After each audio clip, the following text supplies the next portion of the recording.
Ok, entonces continuamos. eh, Nos quedamos en el golpe, ¿no? Ya, entonces decíamos pues que, ¿qué había pasado con Alemania luego de la Primera Guerra Mundial? Bueno, cuando se produce la derrota, el Kaiser Guillermo II abdica, ¿no? Renuncia. Y se va a formar la República Alemana, ¿ya? La llamada República de Weimar, así se le conoce, ¿ya? Entonces yo lo escribo Weimar, ¿no? Así,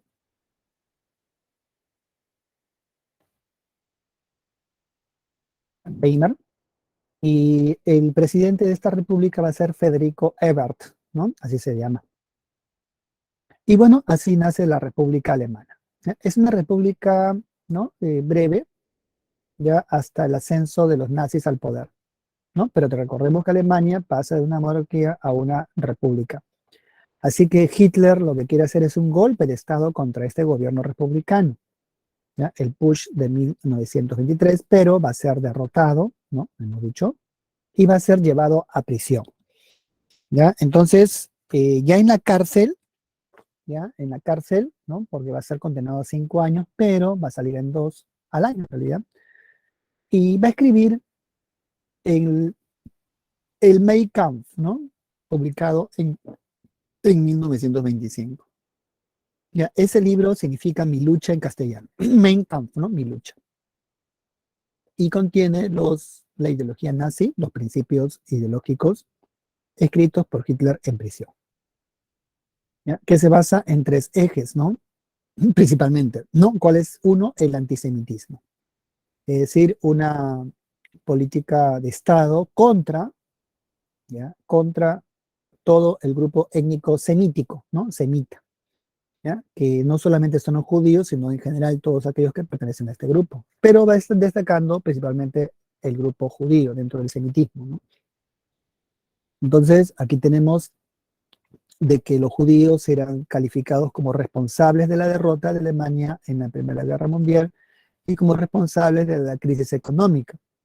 Así que el Estado tenía ya en esa política ya perseguir a la población de origen judía, ¿no? Encarcelarla y luego asesinarla, como en efecto va a ocurrir. ¿Ya? Entonces, ese es el antisemitismo, ¿no? Bajo la acusación de que los judíos son responsables de los males que ocurren en el país. Y también de tener los capitales en los bancos y no querer prestarlos, o sea, no tocar el crédito para reactivar la economía. Por eso que una política antisemita será también la expropiación de los bienes de estos empresarios y banqueros judíos, ¿no? Que existían en Alemania. Bueno, ese es uno. ¿Ya? Dos, va a ser el pangermanismo, ¿no? ¿Qué significa esto? Bueno, la creencia de que Alemania debe ser dueña del mundo, ¿no? Y extender esta cultura alemana hacia el resto de la civilización contemporánea. Esto es importante porque esto lleva, ¿no? A lo que se conoce como una visión, ¿no? Imperial de Alemania, ¿ya? Que está relacionada a la creencia en una raza superior. Entonces, también esta creencia, la teoría de la raza superior es un factor importante de esta política. Para los nazis, los arios, que eran de raza pura, que tenían un origen en la India, ¿no? Por eso que la esvástica que se ve acá, que es una cruz en movimiento, ¿no? Que viene de la India, fue estudiado mucho por los nazis, ¿no? Los nazis llevaban sus expertos a la India porque querían saber los orígenes de su raza, ¿no? ¿Ya? Y bueno, los arios es un grupo étnico hindú, recuerden que son de alta estatura, ¿no? De 2 metros, de ojos celestes o verdes y cabello rubio y piel muy clara, ¿no?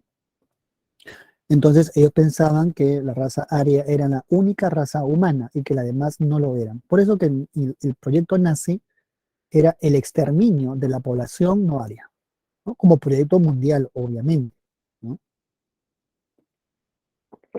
Entonces, es algo importante en la ideología nazi, el tema racial. ¿Ya? Recuerden que en el transcurso de la guerra los nazis impusieron una ley, ¿no? En la cual los que no demostrasen que eran descendientes de arios debían perder la ciudadanía, o sea, perdían la ciudadanía aria, ¿no? O alemana, ¿no? Bueno, y el tercero es el espacio vital, que explica la Segunda Guerra Mundial. ¿Ya? En su opinión, como Alemania busca extender su cultura, requiere territorios. ¿Ya? Y en ese sentido, esto se va a llamar el Lebensraum, ¿no? O espacio vital. ¿Ya? Así que todos aquellos territorios que van a ser campos, ¿no? De expansión para los alemanes deben ser anexionados, sobre todo aquellos que tengan población alemana, como es el caso de Austria, ¿no? Que fue la que sufrió la primera anexión, y luego Checoslovaquia, que comenzó con la región de los Sudetes, ¿no? Una región checoslovaca donde había una mayoría alemana. Entonces, todo esto, pues, en un contexto de crisis económica, ya que permitió que los alemanes vieran a Hitler como un salvador, ¿no? Que él prometía una inversión, ¿no? En fin, una mayor participación y una incorporación de los trabajadores, ¿no? En fin, a una economía de guerra, porque es lo que la solución para los alemanes fue iniciar una masiva, ¿no? Construcción de fábricas de armamento, ¿ya? Y que logró reactivar la economía, porque dio mucho trabajo, pero recordemos que esta fue una economía para la guerra, ¿no? Que es lo que a veces no se toma en cuenta, ¿ya? Bueno, ¿cómo llega al poder Hitler?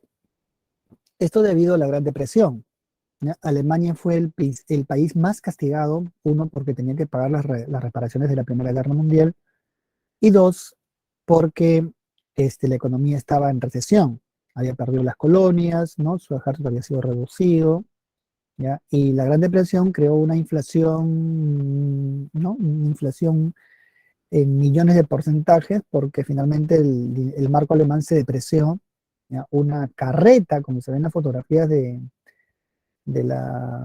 De la hiperinflación alemana, ¿ya? Bueno, servía para comprar un pan, ¿no? Entonces, esta situación, ¿no? Esta hiperinflación, bueno, dejó mal, ¿no? O sea, a la economía alemana dejó mal, ¿no? ¿Ya? Estaba prácticamente quebrada, ¿no? ¿Ya? El marco alemán no valía. Pero Alemania, bueno, devaluó su moneda para que sus productos sean más competitivos en el mercado, ¿no? Sobre todo esto a partir de 1923, ¿ya? Ustedes vean acá, ¿no? Miren estas imágenes, ¿no?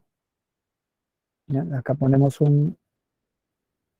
¿no? Ahí pueden ver, ¿no? Una imagen sobre estos billetes alemanes que valía un marco, todo un billón, ¿no? Un billón de alemanes que valía un marco, ¿no? Es interesante, ¿ya? Entonces, cómo se produjo la inflación. Bueno, Alemania devaluó su moneda para que sus productos sean más competitivos en el mercado, hemos dicho, ¿no? Porque en esos años todos hacen una guerra de divisas también, ¿no? Todos quieren devaluar su moneda, evidentemente.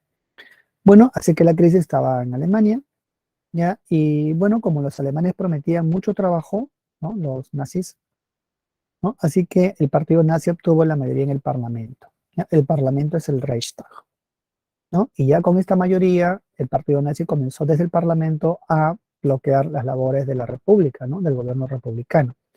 Ya para estos años gobernaba como presidente de la República el mariscal von Hindenburg, que era presidente de la República de Weimar. Es va a ser el último presidente de la República de Weimar. Ante esta presión, porque las medidas de un gobierno no pueden, ¿no? Darse sin el apoyo del Parlamento, lo que va a hacer para satisfacer a los nazis, el gobierno de Hindenburg nombra a Hitler como canciller, el cargo más importante porque equivale al cargo de primer ministro, ¿no? Así que con este enorme poder, Hitler logra hacer modificaciones para perseguir, uno, a los judíos y dos, bueno, luego para iniciar un gobierno totalitario. Así que va a esperar pacientemente que muera el mariscal Hindenburg, que ya era muy anciano, y una vez así, fusiona el cargo de canciller con el de presidente de la República, ¿no? De esta manera nace el régimen totalitario alemán con este proceso. Bueno, así que, ¿cómo comienza la persecución? ¿No? Esto se produce luego del incendio del Reichstag, ¿ya? Y la ley habilitante de 1933, ¿no? Que ya se comentó. Esta fue la justificación. El Parlamento alemán, el Reichstag, fue incendiado. Se acusó que había un grupo de comunistas que habían ocasionado el incendio, ¿no? Así que Hitler, en respuesta, Esto en realidad había sido incendiado por los nazis. Los nazis hicieron un autoincendio, ¿no? Un autoatentado para buscar la justificación ante la población y la opinión pública para perseguir, ¿no? A los judíos y a los comunistas. Así que esta ley habilitante le permitió a Hitler fusionar el cargo de canciller con el de presidente del Reich, dándole un poder absoluto. ¿Ya?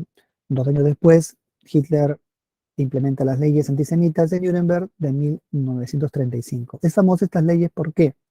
Porque obligó a la población judía alemana a colocarse una estrella cosida en la ropa, una estrella amarilla, ¿no? Que es típica de los grupos que practican esta religión, ¿no? La religión hebrea o judía.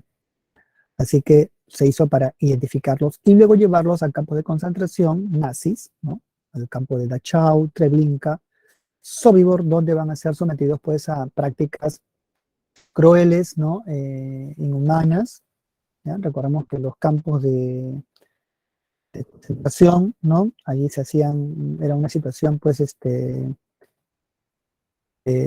crímenes, ¿no? O sea, de horror, ¿no? En fin, que hicieron los nazis en esos años contra la población, ¿no? Donde se hacían experimentos, bueno, y todo ello, ¿no? Como acá podemos ver un poco.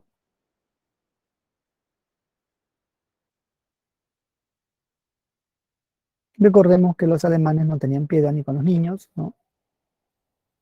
50.000 niños se sabe que fueron llevados a campo de concentración. Estos fueron rescatados, ¿no? Por los soviéticos, donde los nazis hacían experimentos con ellos, ¿no? Una cosa terrible. Eran disecados, ¿no? Y bueno, aquí vemos algunas imágenes, ¿no? Esta es de la separata, pero esta sí es de internet, pero en todo caso ahí está, ¿no? A ese nivel de extremo llevaban los alemanes sus experimentos, ¿no?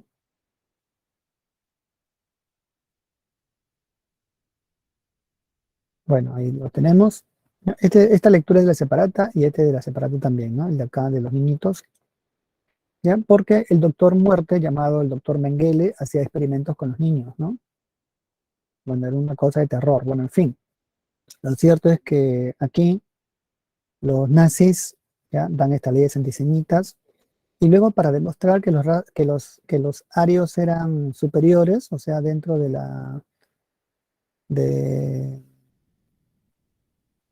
del grupo humano, ¿no? Los nazis eran superiores, así que, bueno, organizaron las Olimpiadas de Berlín. Esto ocurre, ¿no? Al año siguiente, en 1936. Así que, bueno, ¿no? Sin embargo, no todo le fue bien a los alemanes, ¿ya? Porque primero, ¿no?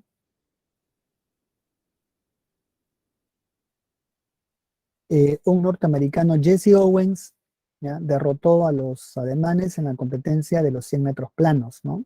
¿Ya? Él era negro, afroamericano, y bueno, esto lo enfureció a Hitler, pero lo que más le enfureció fue que el Perú derrotó a Alemania, a Austria, perdón, ¿no? Que era el país de Hitler, ¿ya? En una goleada famosa, ¿no? Donde los alemanes bueno, los fascistas austríacos van a perder, bueno, con los peruanos dirigidos pues por Lolo Fernández, que ahí se ve en la foto, ¿no? ¿Ya? Y Hitler se enfureció más porque Austria era su país natal y además porque el Perú llevó a su selección con el nombre de El Rodillo Negro, porque como pueden ver su población, ¿no? Sus jugadores tenían esa característica. Y bueno, fue un partidazo, a pesar que al Perú le anularon varios goles, ¿no? Pero finalmente el Perú ganó y Hitler anuló el partido. ¿Ya? Por eso que es un orgullo para el Perú que venció a los nazis, ¿no? Obviamente que el Perú se retiró de la Olimpiada en protesta porque le anularon su partido, ¿no? A pesar de las arbitrariedades que se cometieron. Bueno, y aquí está el diario de Ana Frank, miren, ¿no? Ya en plena guerra mundial, ¿ya? Que expresa, digamos, es lo poco que ha quedado de testimonio de una persona, una niña que estuvo en el campo y que fue asesinada, ¿no? Los nazis quemaban a las víctimas, hacían cenizas, ¿no? Y utilizaban todo para abonar la agricultura, ¿no? Cabello, grasa, piel, hacían cabezas. Bueno, era como una película de terror, ¿no? En fin. Bueno, esto es en el caso de Alemania, y ahora veamos el estalinismo también, ya esto luego de los planes quinquenales, ¿no? Rusia logró industrializarse, pero perdiendo a la oposición, que como ya se comentó, fueron encerrados en los campos conocidos como Gulag, ¿ya? Allí la oposición fue, ¿no? También erradicada, ¿ya? Y bueno, en España tenemos el falangismo, ¿ya? Un partido, ¿no? También de tipo fascista, fundado por el general José Antonio Primo de Rivera, ¿ya? Entonces, este partido, ¿no? Se funda con la Junta Ofensiva Nacional Sindicalista, ¿no? Que aquí está, ¿ya? Y que se va a enfrentar al gobierno de la República. ¿Qué pasó en España? Bueno, la República se establece aboliendo la monarquía, ¿ya? Obviamente que la nobleza española y los monarquistas, ¿no? Con sus terratenientes, bueno, se niegan a, a este proceso y organizan un golpe de Estado, una insurrección con el general Francisco Franco, ¿no? Así que estos nacionalistas falangistas, ¿no? De Franco van a dirigir con el apoyo del ejército y los monarquistas una rebelión contra la República, que estaba formada por socialistas, anarquistas y liberales, ¿no? Bueno, ya, esto contó con la intervención de potencias extranjeras, ¿no? Rusia apoyó a los republicanos, Italia a los falangistas, Francia a los anarquistas y Alemania a los monárquicos. Bueno, esta es la intervención alemana-italiana en la Guerra Civil Española. Es conocida porque aquí participó César Vallejo y escribió un poema, ¿no? España aparta de mí este cáliz. ¿Ya? Fue una guerra muy terrible, ¿no? La rebelión la dirigió pues el general Francisco Franco Bahamonde, ¿ya? Y finalmente la República fue derrotada, ¿no? Bueno, ¿cuántos fallecieron? ¿Ya? 1 millón de muertos, ¿no? En fin, entonces ese fue el desenlace de la Guerra Civil Española, ¿ya? Donde Franco estableció una dictadura también terrible, ¿no? Bueno, aquí está el poema de Vallejo, en Poemas Humanos, España aparta de mí este cáliz, como ya les comenté, él participó en ese conflicto. Bueno, así que Franco luego establece una dictadura que va a ejercer hasta 1975, ¿no? En España. ¿Ya? Entonces aquí lo ponemos, ¿no? Aquí.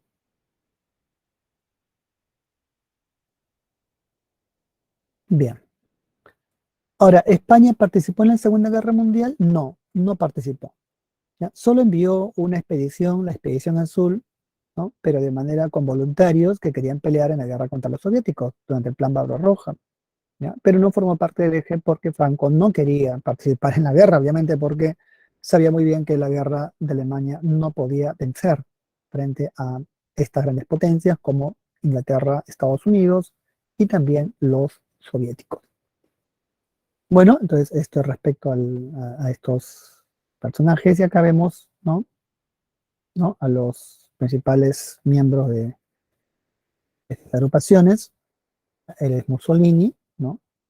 De Italia, dictador Hitler, ¿no? El Führer, ¿no? Nazi. Estas son las potencias del eje, ¿no? Entonces, esta figura representa las potencias del eje, no lo olviden. ¿Ya? Michinoshima Hirohito. Bueno, él no, ¿no? Franco no hemos dicho. ¿Ya? Michinoshima, bueno, Hirohito, el emperador Hirohito. ¿Ya? Y bueno, Franco España, ¿no? Él no representa el eje, solamente estos tres primeros nada más de la izquierda. Bueno, Segunda Guerra Mundial. ¿Ya? Tenemos entonces que el mundo estaba así hasta que empieza la Segunda Guerra Mundial. Va a durar más o menos unos 6 años, ¿no?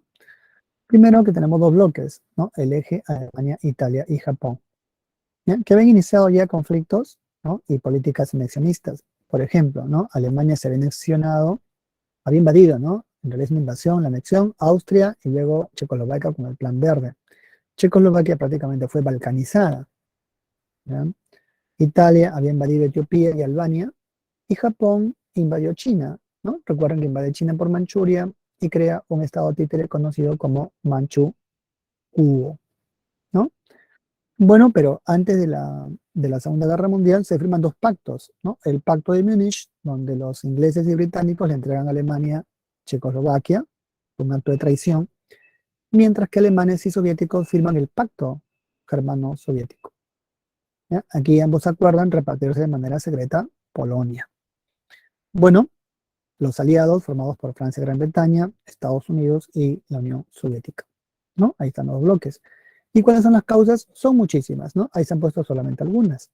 ¿Ya? Uno, el expansionismo del eje, ¿no? Que buscaba, pues, tener colonias, como se ha dicho. Dos, el revanchismo alemán.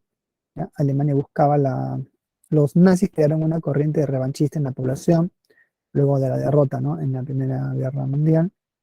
¿Ya? Tres, el fracaso de la Sociedad de las Naciones, ¿no? ¿Por qué? Porque esta sociedad no pudo sancionar a los países agresores, ¿no? Hablamos de Italia, de Alemania y Japón, que habían invadido a países miembros de las Sociedad de Naciones, ¿no? En cuarto lugar, tenemos también el fracaso del Tratado de Versalles, ¿no? ¿Por qué fracasó el Tratado de Versalles? Bueno, fracasó porque no se pudo sancionar, ¿no? A estos países.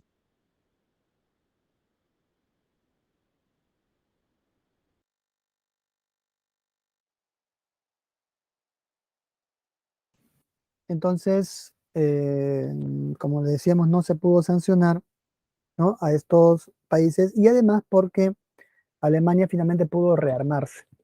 ¿Ya? El tratado fracasa porque el tratado establecía, ¿no?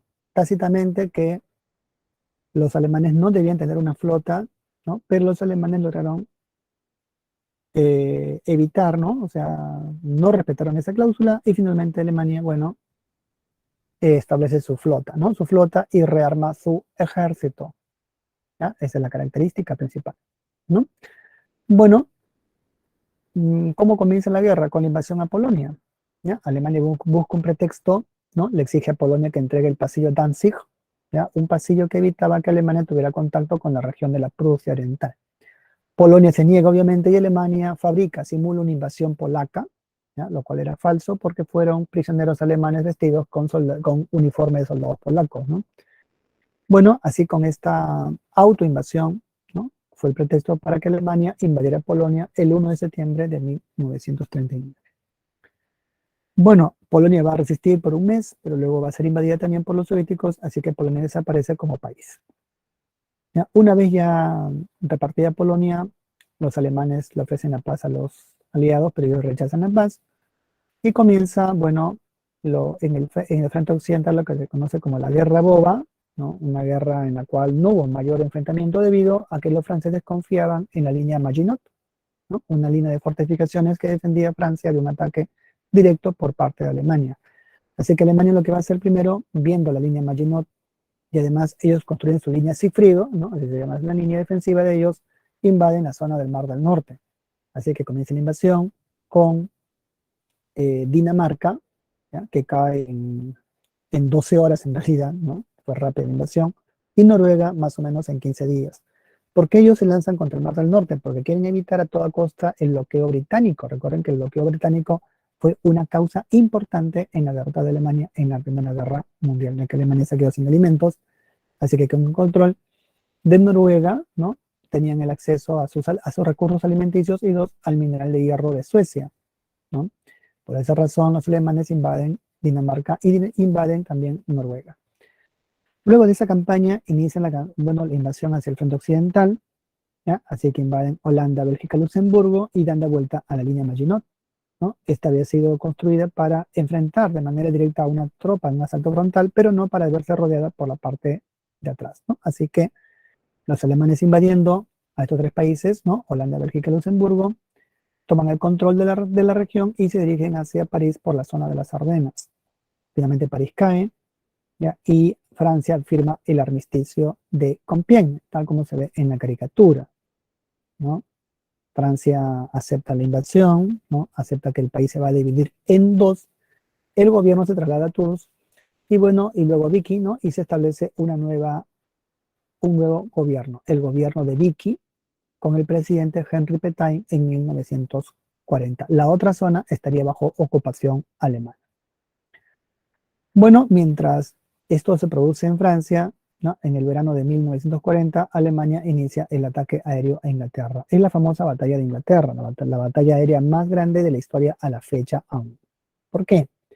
Los alemanes buscaban invadir las islas británicas con la Operación León Marino, ¿no? Así se llamó la Operación León Marino, ¿ya? Pero para poder invadir el país tenían que vencer su flota, ¿no? Y la única forma de hacerlo era teniendo el dominio del aire. Bueno, así que Alemania lanza su mayor fuerza aérea del mundo, ¿no? La Luftwaffe, contra la Royal Air Force, ¿no? La Real Fuerza Aérea Británica. Al comienzo de la campaña, los alemanes tuvieron éxitos, ¿ya? La producción de aviones ingleses comenzó a bajar, pero luego Hitler ordenó hacer un bombardeo masivo contra la población civil, ¿no? Así que esto ya obligó a los alemanes a descuidar el ataque a las fábricas de aviones y es por eso que Alemania pierde la batalla aérea, ¿no? Los ingleses con este respiro, aunque sacrificando a su población civil, logró rearmarse rápidamente y vencer a la poderosa fuerza aérea alemana, ¿no? La Luftwaffe. Así que la invasión a Inglaterra fue un fracaso completo. Ante ello, los alemanes inician la invasión del África, ¿ya? El norte del África, para tener el control del canal de Suez, que lleva una fuerza blindada conocida como Africa Corps al mando del general Erwin Rommel, ¿no? El famoso, ¿ya? Bueno, su objetivo es tomar el canal de Suez y tener el acceso pues, a esta ruta de comercio para poder acceder también al petróleo que venía del Medio Oriente, ¿ya? En ese contexto, los alemanes invaden también la región balcánica, invaden Grecia, invaden Rumanía, invaden Yugoslavia, ¿ya? La idea era un poco tener el control de estas regiones para iniciar una operación contra los rusos. ¿Por qué los alemanes invaden Rusia si era su aliado? Bueno, lo que pasa es que ante el fracaso en la zona de Inglaterra, los alemanes se dieron cuenta que la paz con Francia e Inglaterra iba a ser imposible, por lo menos con Inglaterra, que te recibía ya el apoyo de los Estados Unidos, ¿no? Así que la única forma de encontrar una compensación era invadiendo las tierras rusas. Bueno, Hitler pensó esto con su Estado Mayor, ¿no? Ellos pensaban que los rusos estaban en plena, era un país, pues, ¿no? Bolchevique, pero atrasado, y pensaban que la derrota podía ser fácil, ¿no? Sin embargo, cometieron un error, ¿no? El error fue que ellos pensaban que iban a salir unos 3, a lo más 3 millones de soldados y salieron más de 10 millones, ¿no? Eso no lo calcularon los nazis. Y segundo, la tecnología militar que los planes quinquenales habían construido, ¿no? Recuerdan que los rusos inventan los primeros cohetes, ¿no? Los primeros proyectiles tierra-tierra, ¿no? Conocidos como órganos de Stalin, que causó pavor en los alemanes, y también el tanque T-54, un tanque que era invulnerable a los disparos de la artillería, ¿no?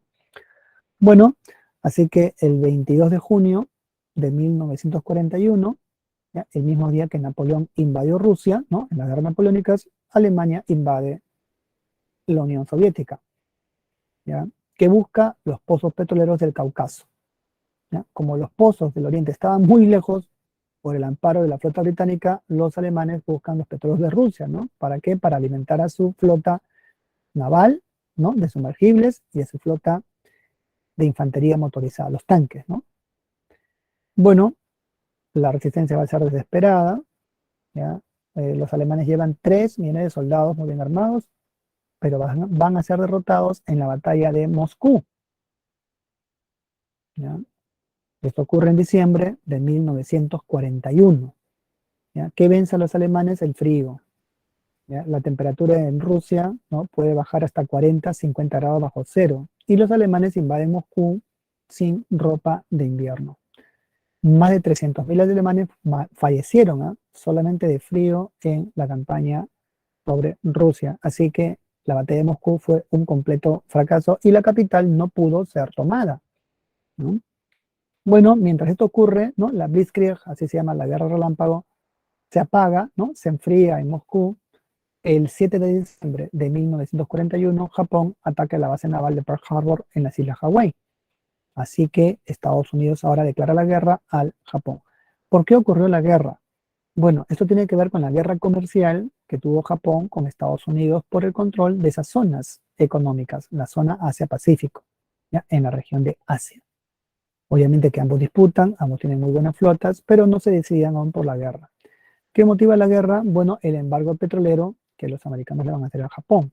Van a prohibir que le vendan petróleo a Japón, el cual se quedó sin energía solamente para 6 meses. Así que la única alternativa, según ellos, era derrotar, ¿no? Hundir la base naval en Pearl Harbor y luego con su flota explotar las zonas petrolíferas de la región asiática. Bueno, así que ese es el día, ¿no? Escogen un día domingo, ¿no? Mientras todos están durmiendo, y bueno, atacan la base naval destruyendo una parte importante de la flota, menos los portaaviones, ¿no? Que lograron salir indemnes. Bueno, esa es la primera ofensiva, ¿ya? Del eje, ¿ya? Ahora veamos la contraofensiva aliada, frente por frente. En el frente del Pacífico, Estados Unidos se rehizo de la derrota en Pearl Harbor y va a derrotar a Japón en la batalla del Mar de Coral. ¿Ya? Japón pierde 2 portaaviones y en la famosa batalla de Midway. ¿Ya? En esta batalla Japón perdió 4 portaaviones, los únicos que tenía, ¿no? Así que ya estuvo prácticamente derrotada. ¿Ya? Luego más tarde inicia la batalla de las Filipinas, la batalla de Saipan, la batalla de Iwo Jima, la batalla de Okinawa, ¿no? Guadalcanal y Iwo Jima, y luego ya el ataque directo sobre Japón. En el frente africano, ¿ya? Rommel, a pesar de sus estrategias, ¿no? que tenía, va a ser vencido por el general británico Alexander Montgomery en la batalla del Alamein. ¿Ya? Así que Rommel va a tener que abandonar África, ¿no? Finalmente, ¿ya? Alemania con esto va a quedar sitiada en Europa, ¿no? Aislada completamente, ¿ya? Mientras en el frente oriental los rusos, luego de la victoria en Moscú, le van a propinar una sangrienta derrota a los nazis en la famosa batalla de Stalingrado que duró casi 6 meses, ¿no? En esta batalla Alemania perdió la iniciativa, ¿ya? Y perdió casi 1 millón de hombres, ¿no? En toda esa batalla que fue terrible. Así que el mariscal Chukov, ¿no? El jefe de los soviéticos, derrota al general Paul Hindenburg, ¿no? Jefe del 8º ejército alemán. Bueno, luego de esa victoria, los rusos van a enfrentar en la batalla de Kursk, ¿no? Luego van a cruzar el río Dnieper, ¿no? El Elba, y luego inician la batalla de Berlín, ¿no? Pero eso ya finalizando la guerra. Finalmente, en el frente oriental, ¿ya? Los aliados invaden Italia, ¿no? En el frente mediterráneo, ¿no? Es el frente occidental mediterráneo, y se produce la caída de Mussolini, ¿ya? Aquí comienza la campaña sobre Roma, ¿no? Mussolini escapa, y luego el 6 de agosto de 1944 se produce la operación Overlord, que es el desembarco aliado en Normandía. Alemania estaba perdida, ¿ya? Se dio cuenta que no podía vencer ni en el este ni en el oeste, ¿no? Finalmente veamos el final, ¿ya?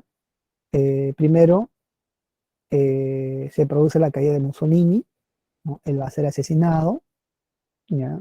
Así que se pacifica Italia. Luego los bolcheviques toman Berlín, ¿ya? Que provocan la rendición de Alemania. Como se ve en la imagen, ¿no? Hay una bandera de los soviéticos encima del parlamento en el Reichstag, ¿ya? Y recordemos que Hitler se suicida, ¿no? El 30 de abril de 1945. ¿No? Hay una teoría que escapó, pero lo cierto es que el informe oficial y la historia oficial señala que Hitler falleció en Berlín en ese sitio, aunque hay documentales que dicen que lo contrario, que pudo escapar. Bueno, cuando hablamos de las conferencias de Yalta y Potsdam, ¿ya? Se dan en pleno contexto de la guerra, ¿ya? Pero hubieron varias conferencias, la conferencia de Casablanca, por ejemplo, donde se acordó el bombardeo masivo sobre Alemania, la conferencia de Teherán, la conferencia del Cairo, la conferencia de Yalta, ¿ya? Aquí en Yalta se dice que nace la Guerra Fría porque se acuerda la división de Alemania en zonas de ocupación, y en Potsdam también, sumándose al ataque final sobre Japón. Pero ya en la conferencia de Potsdam, ¿no? Ahí vemos en Yalta los 3 grandes, Churchill, Roosevelt y Stalin. Pero en la conferencia de Potsdam ya no estaba Roosevelt porque había muerto, ¿no? Lo reemplaza Harry Truman como presidente, y tampoco estaba Churchill porque no fue reelegido como primer ministro en Inglaterra. Bueno, ¿quién estaba? Claramente Attlee, ¿no? Primer ministro británico. Pero sí estaba Stalin, ¿no? Que fue el único de los 3 grandes que quedó en la conferencia de Potsdam. Bueno, mientras tanto, ¿qué pasa en el frente oriental? Ya hemos dicho que Japón ya estaba vencido luego de Midway, ¿no? Y su flota va a ser aniquilada ya completamente en la batalla del Golfo de Leyte. ¿Ya? Esta batalla famosa, ¿no? Que es en las Filipinas, ¿ya? El Japón pierde finalmente toda su flota, ¿no? Y va a recurrir a la táctica del kamikaze, ¿no? Que es importante el kamikaze porque el kamikaze era una medida desesperada donde el Japón se lanza, ¿no? A muerte, ¿no? O sea, eran sus pilotos, sus oficiales, ¿no? A cargo de un avión cargado completamente de explosivos, ¿no? Como un misil teledirigido. Bueno, se dirigieron pues contra los buques aliados para provocar la baja de ellos, pero esta medida ya fue muy tardía por la enorme producción que tenían los aliados y además porque se encontraron técnicas para derribar estos aviones suicidas del kamikaze. Bueno, veamos las consecuencias, ¿no? Ya, no, bueno, todavía no, ¿no? Finalmente, ¿no? Japón pierde en las Filipinas, ¿no? En Golfo de Leyte, la batalla de Guadalcanal, ¿no? Okinawa y finalmente Iwo Jima. ¿Ya? Y luego los americanos que habían fabricado una bomba atómica en secreto, ¿no? En el proyecto Alamogordo, amenazan a Japón con lanzar estas nuevas armas nucleares. Bueno, Japón hace caso omiso a esta advertencia, así que el 6 y el 8 de agosto de 1945, los Estados Unidos inician un bombardeo atómico, es el único en la historia, ¿no? Del mundo a la fecha, un bombardeo atómico sobre el Japón. ¿Ya? Entonces, primero fue la ciudad de Hiroshima, ¿no? ¿Ya? Una bomba digamos, de radio, ¿no? De uranio se hace, ¿no? Pero en este caso de uranio, ¿ya? Detona en Hiroshima y bueno, mata, se le conoce como Little Boy, ¿no? Pequeño niño, creo que es en inglés, ¿ya? Little Boy. Y bueno, esto,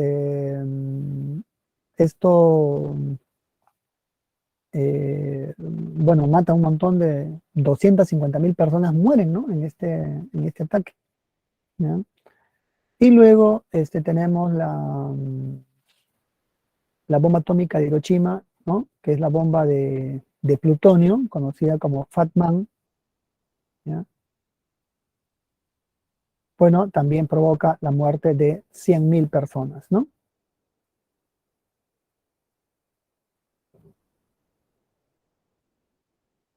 Bien. Bueno, Japón, ¿qué hace? Pide la paz, ¿ya? Pide la paz, ¿no?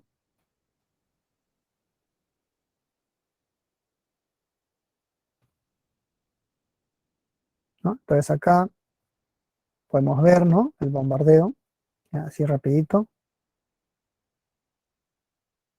para que vean pues el poder de una bomba, ¿no? Una bomba atómica, ¿no?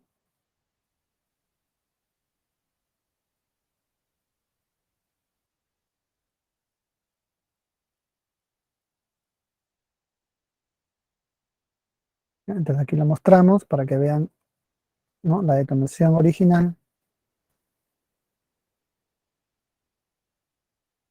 Ahí pueden ver, ¿no?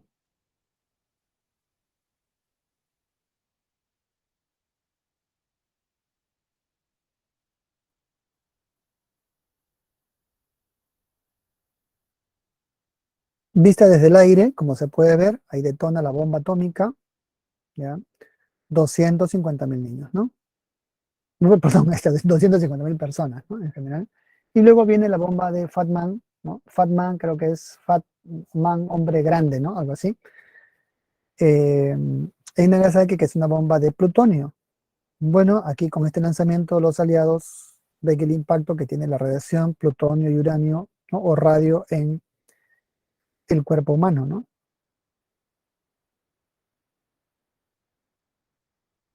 En fin, ahí está. Y eso fue Provocada lo que por los quedó. bombardeos yanquis, buscaba una salida negociada a la guerra y una paz honrosa. Era una situación desesperada. Bueno, ese es el poder de la bomba atómica que hemos visto, ¿no? Cómo detonó. ¿Ya? En fin, es una bomba en realidad hoy día calificada como pequeña, porque su poder de destrucción era más o menos 20 kilotones. Hoy se habla de megatones, ¿no? O sea, son 200 veces más potente que esa pequeña bomba, ¿no? Pero miren el impacto que tuvo. El mundo entró a la era atómica y la bomba atómica también es un factor importante en la Guerra Fría, como vamos a ver ahora. Bueno, finalmente Japón es rendido, ¿no? Se rinde y se producen las consecuencias, ¿no? Uno, los juicios de Nuremberg y los dos, los juicios de Tokio. En Nuremberg, los nazis responsables de los genocidios contra los judíos fueron condenados a muerte o a prisión en muchos casos, ¿ya? Y lo mismo en el caso de Tokio. ¿Por qué? Porque muchos norteamericanos que habían sido capturados fueron llevados también a campos de concentración y campos de trabajo forzado, con el cual se cometieron muchos crímenes, ¿no? Así que también Japón fue castigado en ese sentido. Ya, por un consenso de los aliados se crea las Naciones Unidas con una misión de no permitir más guerras, ¿ya? Bueno, eso fue lo que ellos proponen, aunque parece que ha fracasado porque las guerras han ido continuando, ¿no? A la fecha. Y Estados Unidos y la Unión Soviética se convierten en las primeras potencias del mundo, ¿no? Entonces, así nace la Guerra Fría.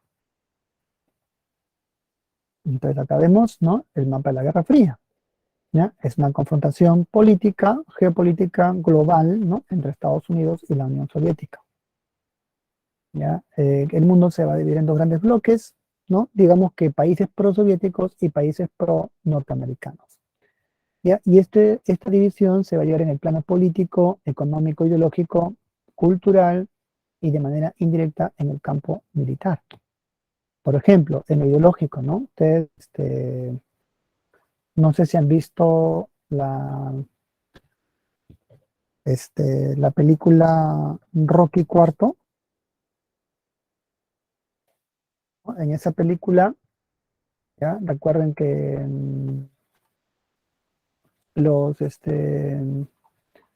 es una película que habla después de dos boxeadores, ¿no? Rocky Marciano, que es un boxeador norteamericano, ¿ya? Y el ruso Dolph Lundgren, o sea, el ruso Iván Drago, ¿no? Que era un boxeador soviético. Y bueno, al final, ahí se ve en la película que Rocky vence, ¿no? No, que la película es interesante porque muestra en la Guerra Fría que a pesar de la superioridad soviética, los norteamericanos vencen, ¿no? Esta película es famosa, muestra la Guerra Fría, ¿no? Ahí está el trailer del video. Miren, ¿no? Rocky bajito, norteamericano, y el ruso es gigantesco, pero a pesar de todo, vence Rocky, ¿no? Lo noquea delante de Mikhail Gorbachev, ¿no? Entonces, esa fue la Guerra Fría, ¿no? Fue una guerra también de propaganda, ¿no? Cada país buscaba desprestigiar al otro, ¿no? Entonces, los medios de comunicación cumplieron un papel esencial también en ese sentido. Bueno, ¿cómo se origina? Se inició en la etapa final de la Segunda Guerra Mundial, durante las conferencias de Yalta y Potsdam. ¿Por qué? Porque no hubo acuerdos en la división de Alemania, qué zonas iban a ocupar cada uno, ¿ya? Como se ve en el mapa, ¿no? Luego de la rendición de Alemania, esta fue dividida en dos sectores. Al comienzo fue en cuatro, ¿no? Un sector aliado, francés, británico, ¿no? O sea, un sector británico, francés y norteamericano, y el sector más grande fue el soviético, ¿ya? Al final los franceses, que estaban en crisis, y los británicos también, dejaron todo en manos de los norteamericanos. Así nace la República Federal de Alemania y, por el lado soviético, la República Democrática Alemana. Y la frase que la planteó Churchill, ¿no? La cortina de hierro, bueno, ahí nace la Guerra Fría, ¿ya? La división de Europa, ¿no? Frente a la amenaza del socialismo soviético que los europeos temían llegase a sus respectivos países, ¿no?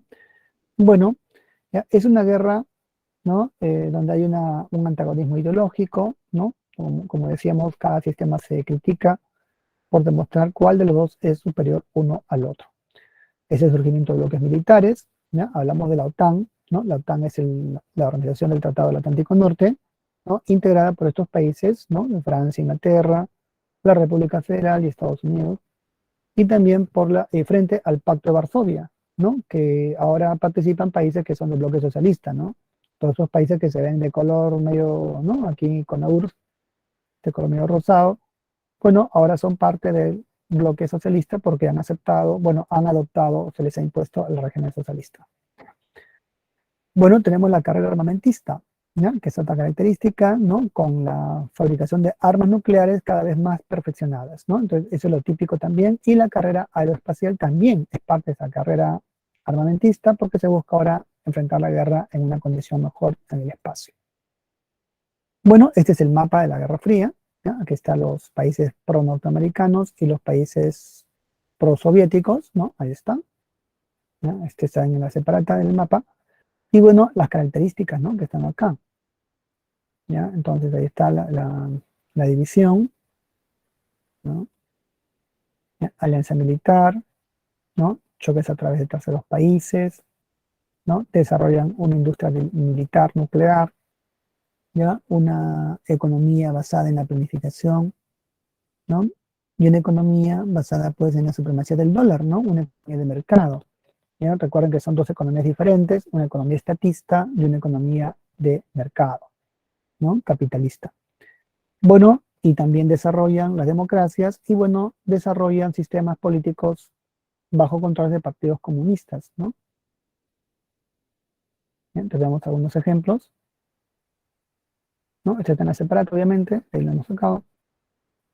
Y acá está, ¿no? El bloque, ¿ya? El bloque norteamericano, el bloque soviético, ¿no? En lo económico tenemos el Plan Marshall.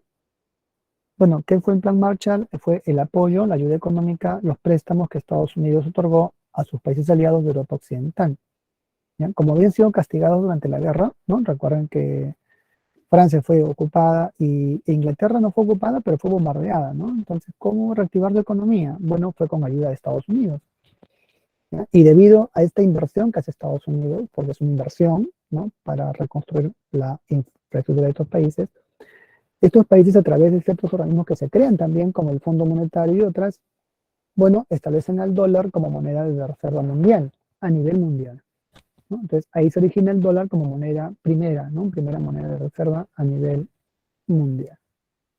¿Ya? Entonces, eso respecto al capitalismo y al socialismo, ¿no? En capitalismo tenemos el Plan Marshall, ¿no? Y los organismos financieros que se crean como el Banco Mundial, el Fondo Monetario, etc.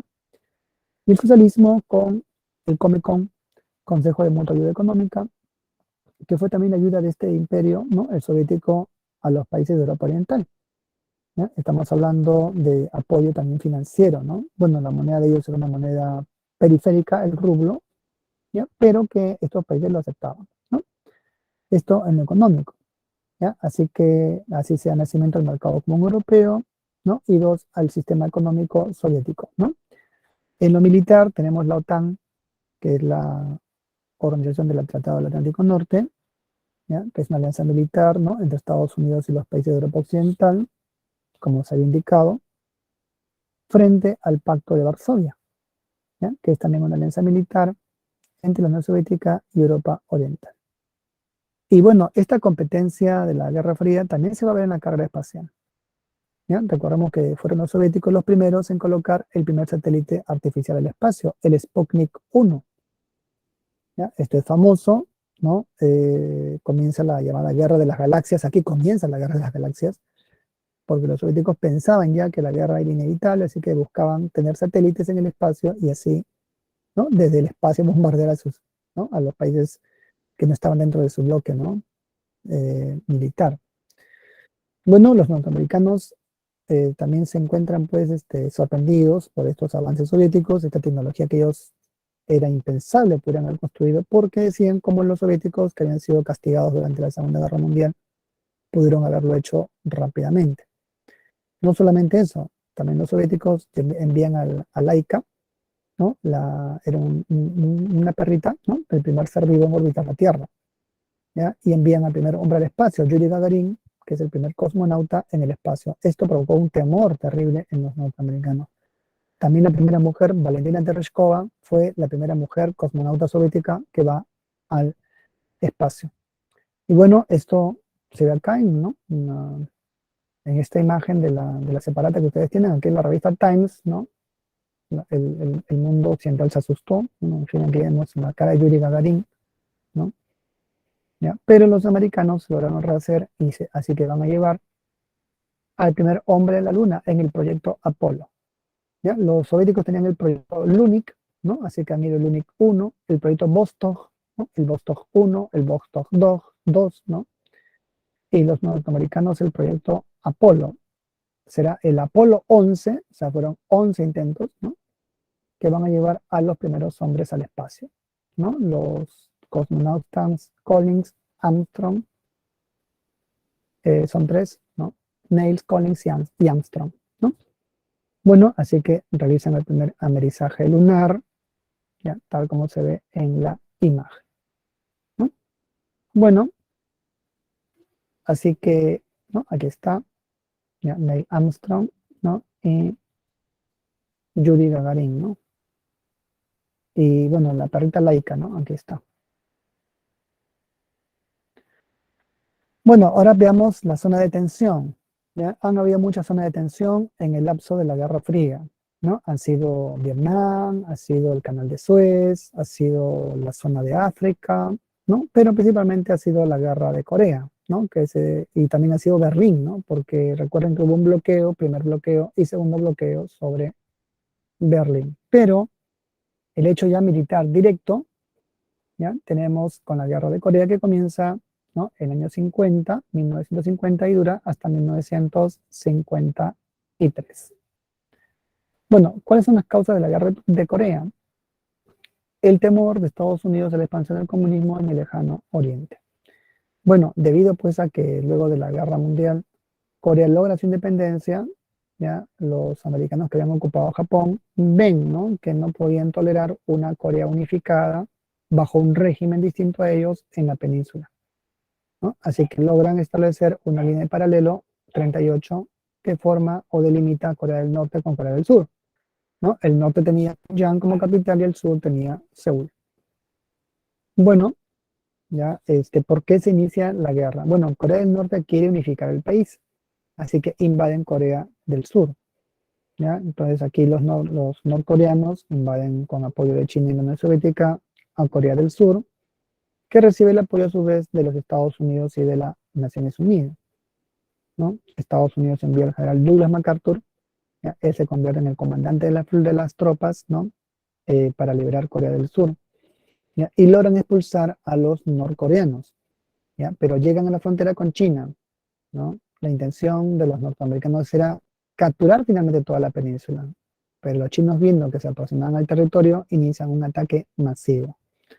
Derrotan a las tropas surcoreanas, perdón, y restablecen la línea de frontera. Aquí casi inicia una guerra entre China y Estados Unidos. China era un país que recién había tenido su revolución, como pueden ver, ¿no?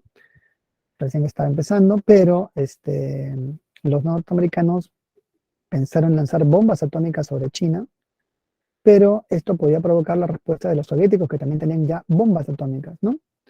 Así que finalmente se establece un armisticio de Panmunjom, donde las dos Coreas se mantienen divididas a raíz del paralelo 38. ¿Ya? Bueno, ¿cuáles son las consecuencias? ¿No? Uno, ¿ya? El armisticio de Panmunjom, ¿no? Tal como se indica allí. ¿Ya? Y dos, el aislamiento de Corea del Norte. ¿Ya? Bueno, aislada al sector occidental, porque Corea del Norte en realidad sí está integrada a China, ¿no? Que es su principal mercado, y también está integrada por trabajo a Corea del Sur en alguna medida. Bueno, tenemos acá luego ya finalmente, ¿no? Cómo ese país ha ido dando una dinastía, ¿no? Una dinastía de gobernantes que se han sucedido de manera casi dinástica, o sea, hereditaria, ¿no? Desde Kim Il-sung, Kim Jong-il y Kim Jong-un, ¿no? Ahí se puede ver en la imagen. Bueno, ¿qué es Corea entonces? Es un país, ¿no? De una tendencia socialista, nacionalista muy fuerte, ¿ya? Y esto se explica en el llamado Plan Suche que ellos han tenido, ¿no? A la fecha. Bueno, así terminamos y aquí tenemos las claves, ¿ya? Como pueden ver ahí, ¿no? 1D, 2D, 3B, 4C y 5C. Es todo. Lo pongo también acá en el chat para que puedan verlo, ¿ya? Y con eso terminamos. Hacer una pregunta y si no, un buen día, un abrazo, hasta luego, bye bye.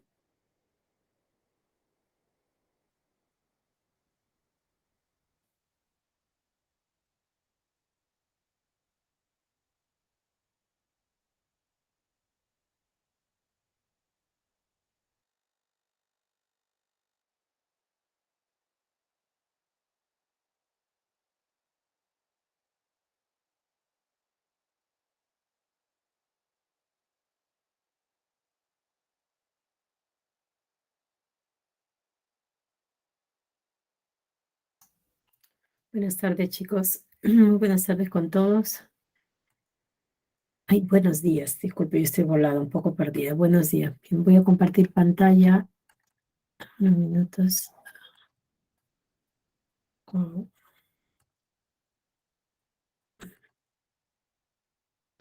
estamos en la semana 15. Estamos en la semana 15 del curso de aritmética.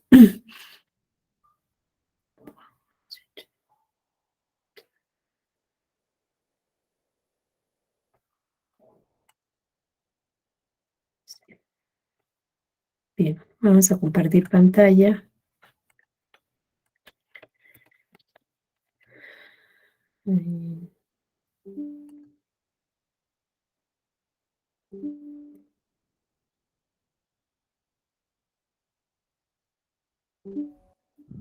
Ok.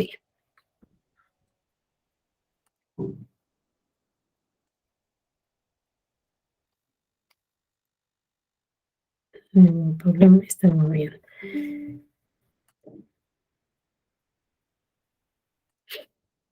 Bien. Disculpame. El frío ya arrasó, comenzó en Lima muy fuerte, ¿no? Amanecimos ya con mucho frío. Bien, estamos en la semana 15, continuando con nuestro trabajo en aritmética. El tema que vamos a desarrollar es el tema de sucesiones. Es bastante dinámico, que muchos de ustedes ya dominan, algunos conocen, pero vamos a formalizar estos conceptos de sucesiones. Vamos a definir lo que es una sucesión, ¿no? Vamos a ver la definición de sucesiones. Vamos a ver qué es una sucesión polinomial, o a qué llamamos sucesiones polinomiales.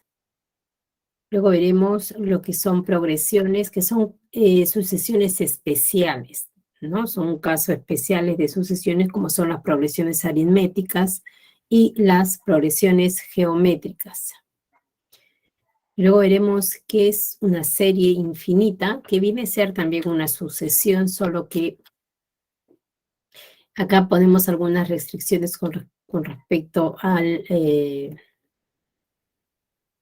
la razón, ¿no? Que tiene que ser un valor muy pequeño para poder encontrar estas series. Para tener una buena notación de las sucesiones, vamos a utilizar un símbolo que se conoce como el símbolo sigma para denotar algunas sumatorias conocidas, ¿no? Bien, eso es el contenido de esta semana, entonces comencemos definiendo lo que es una sucesión. Dice, una sucesión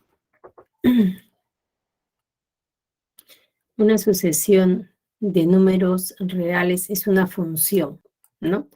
Es una función que parte de los enteros positivos o z más y va al conjunto de los números reales, que asocia, dice, a cada número entero positivo un número real. Y esa es la notación que vamos a utilizar, ¿no? Entonces, cada número entero tiene asociado un valor n positivo. A esto se le llama el enésimo término de la sucesión. Es decir, una sucesión es un conjunto de números que se generan a través de una ley de formación y se presentan en un orden determinado porque Z más es ordenado, ¿no? Entonces, lo que me va a interesar a mí es esto, determinar cuál es la ley de formación para determinar cualquier término de la sucesión. Si quiero determinar el término enésimo de la sucesión, entonces yo deberé determinar cuál es la ley de formación. Entonces, esto es una sucesión, es una función.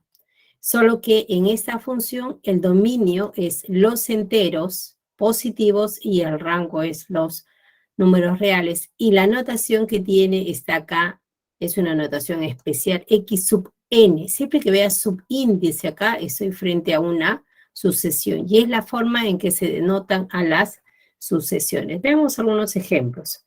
Acá yo tengo un conjunto de números, porque la sucesión es un conjunto de números.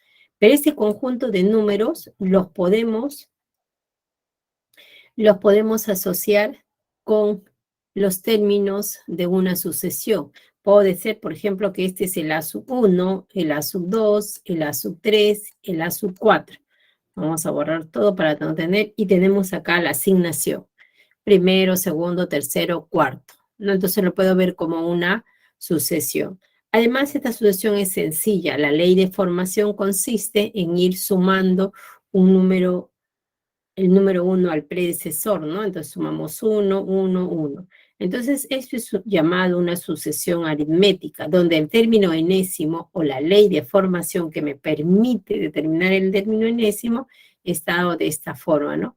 El término de lugar décimo, por ejemplo, sería igual a 10 más 12, ¿no? El término de lugar cuarto sería igual a 4 más 12, y efectivamente eso es igual a 6. Entonces, mi trabajo va a consistir precisamente en determinar cuál es esta ley de formación. Si yo quiero determinar el décimo término, sería igual a 10 más 2, y eso sería igual a 12.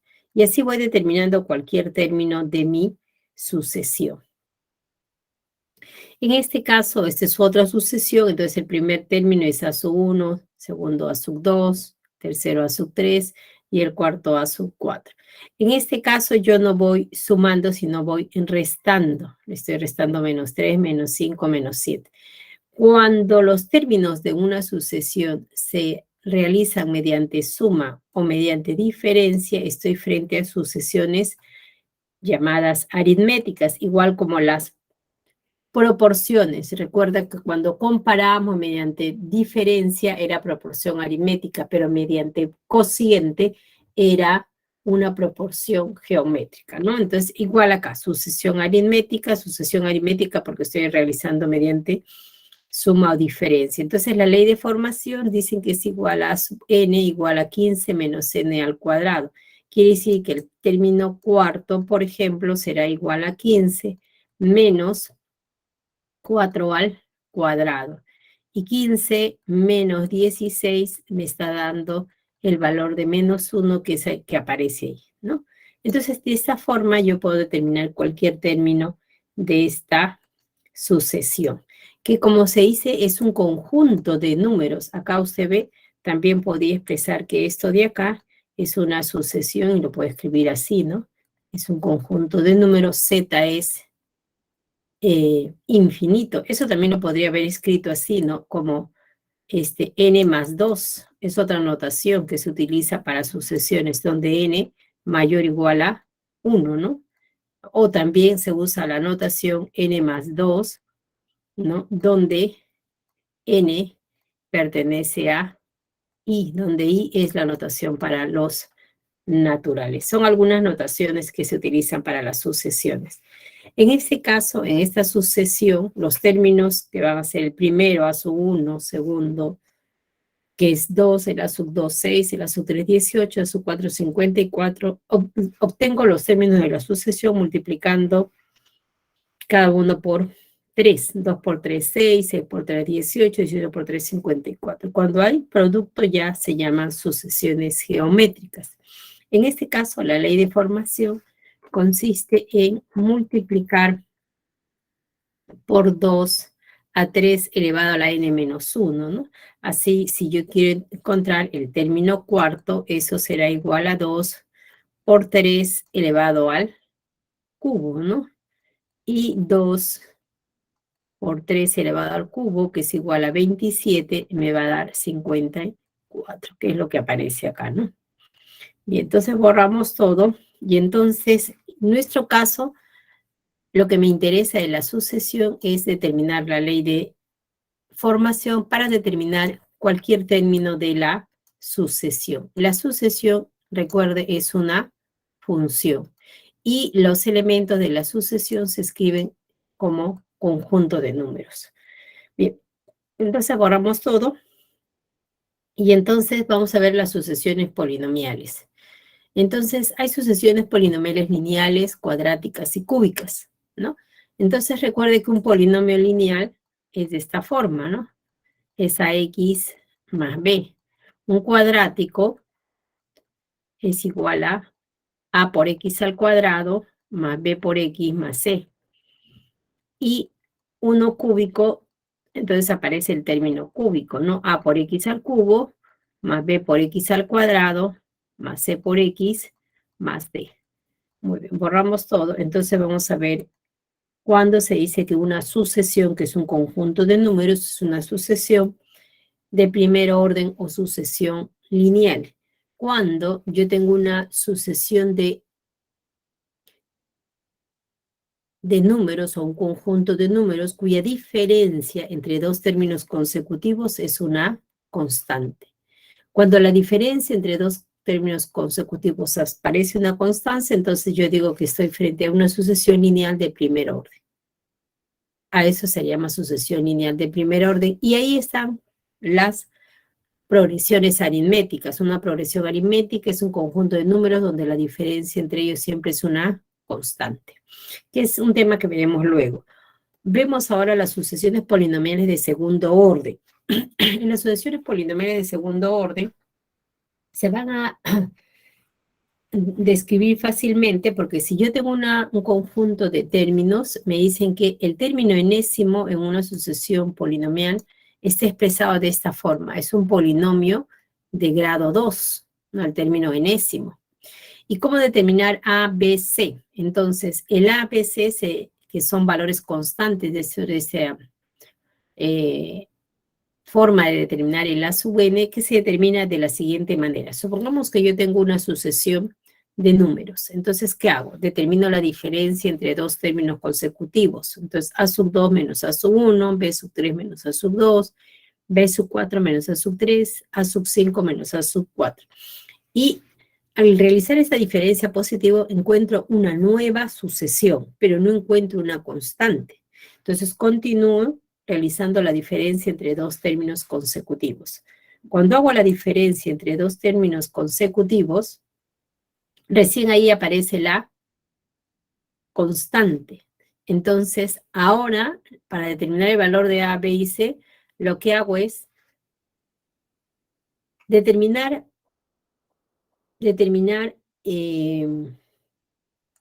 vamos a poner esto, determinar un término más en cada una de estas sucesiones. Y para eso voy a trazar una línea oblicua.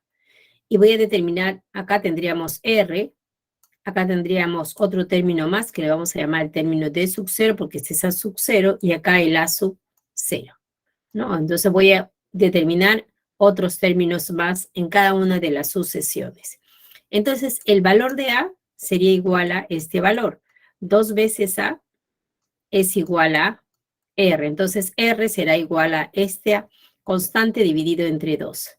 El valor de, para determinar el valor de B, el valor de A más el valor de B será igual a D sub 0, ¿no? Entonces, de esta forma yo puedo determinar, como tengo A, puedo determinar el valor de, y como tengo R y tengo D sub 1, puedo determinar D sub 0 y por tanto B. Y este valor C será determinado simplemente igual a el A sub 0 de la nueva sucesión. Como yo tengo el valor de A sub 1 y tengo el valor de sub 0, puedo determinar A sub 0 y con esto C. Entonces, esto de acá es simplemente mediante operaciones aritméticas, yo puedo determinar, ahí están los nuevos términos de la sucesión, y de esa forma determino el valor de A, de B y de C. Y con eso ya tengo la ley de formación, o sea, puedo determinar cualquier término de esta sucesión. ¿No? El término enésimo sería igual a por n cuadrado más b por n más c.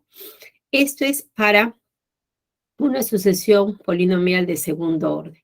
En una sucesión polinomial de tercer orden, entonces esa constante ya no aparece en el segundo nivel. Ahí yo tengo los términos, los 6 primeros términos de la sucesión. Entonces determino la diferencia entre dos términos consecutivos, no encuentro una constante, continúo haciendo diferencia entre dos términos consecutivos y no encuentro en este nivel 2 una constante, sino en el nivel 3. Entonces, para determinar el término enésimo de esta sucesión polinomial de tercer orden, se sigue una fórmula que está relacionada a la teoría de combinaciones, que es lo que veremos en forma general ahora en la siguiente PPT, ¿no? Entonces, en forma general, ¿no? Para cualquier sucesión de cualquier orden, ya no de primero, ni de segundo, ni de tercer orden, si usted tiene una sucesión, ¿no? De números, entonces, ahí está la sucesión. Lo que me va a interesar solamente son los primeros términos de cada sucesión que yo encuentre en los diferentes niveles, ¿no? Este es el primer nivel, segundo nivel, tercer nivel, ¿no? Entonces, supongamos que yo tenga esta sucesión y me concentro en estos primeros términos de cada una de las sucesiones que van apareciendo, ¿no? Entonces digo, acá vamos a borrar esto, por eso está en rojito. La ley de formación o cómo determinar el término enésimo para cualquier sucesión de cualquier orden será de esta manera. El término A sub n será igual a A sub 1 por n menos 1 en 0. Esto de acá es combinación. Combinación es la notación, ¿no? Recuerde combinación de n en k, ¿no? También se denota como combinación de n en k, ¿no? Y eso es igual al factorial de n sobre k factorial por la diferencia en factorial. Eso es combinación. En el caso de que fuera de orden 2, recuerde que la constante aparece acá, ¿no? La constante aparece acá. Esto es R, R, R, R. Y la diferencia acá me daría 0, 0, 0. Entonces este término se cancela, ¿no? Entonces solamente hay 3, ¿no? Entonces vamos a borrar todo. Y entonces, en general, esta es la forma de determinar un término enésimo para cualquier orden. Y si yo quisiera determinar la suma de los primeros n términos de esta sucesión, también se utiliza esta fórmula, ¿no? La suma de n términos de esta sucesión. Y hay que indicar esta teoría de combinaciones, donde combinación de n en k, eso es una combinación, es igual al factorial de n sobre r factorial por la diferencia en factorial. Esta teoría de combinaciones todavía no la vamos a desarrollar a profundidad esta semana, eso lo vamos a desarrollar la siguiente semana, de semana 16, 17, 18, vamos a ver lo que es teoría de combinaciones, ahí vamos a ver lo que es la teoría de probabilidades también, ¿no? Entonces recuerde que el factorial de n es igual al producto de 1 por 2 por 3 por n y tiene algunas propiedades, como por ejemplo, se conviene en que el factorial de 0 siempre es 1 y el factorial de 1 es 1. El factorial de 2 es 1 por 2, me queda 2. El factorial de 3 es 1 por 2 por 3 y me daría 6. Y en general el factorial de n es igual a n por n menos 1. Así si yo quiero, por ejemplo, determinar el factorial de 10, sería 10 por el factorial de 9, pero eso también lo podría escribir como 8 por el 9 por el factorial de 8, utilizando esa propiedad. Entonces, el factorial de 10 me quedaría 10 por 9 por factorial de 8. Eso también lo puedo sacar como 8 por el factorial de 7. Entonces, el factorial de 10 podría ser 10 por 9 por 8 por el factorial de 7. Y puedo bajar y tener entonces que el factorial de 10 es 10 por 9 por 8 por 7 por 6 por 5 por 4 por 3 por 2 por 1, ¿no? Bien, entonces también debemos indicar que acá hay propiedades interesantes con respecto a las combinaciones. Me dice combinación de n en 0 es igual a 1, porque combinación de n en 0 es igual a el factorial de n sobre el factorial de 0 por el factorial de n menos 0.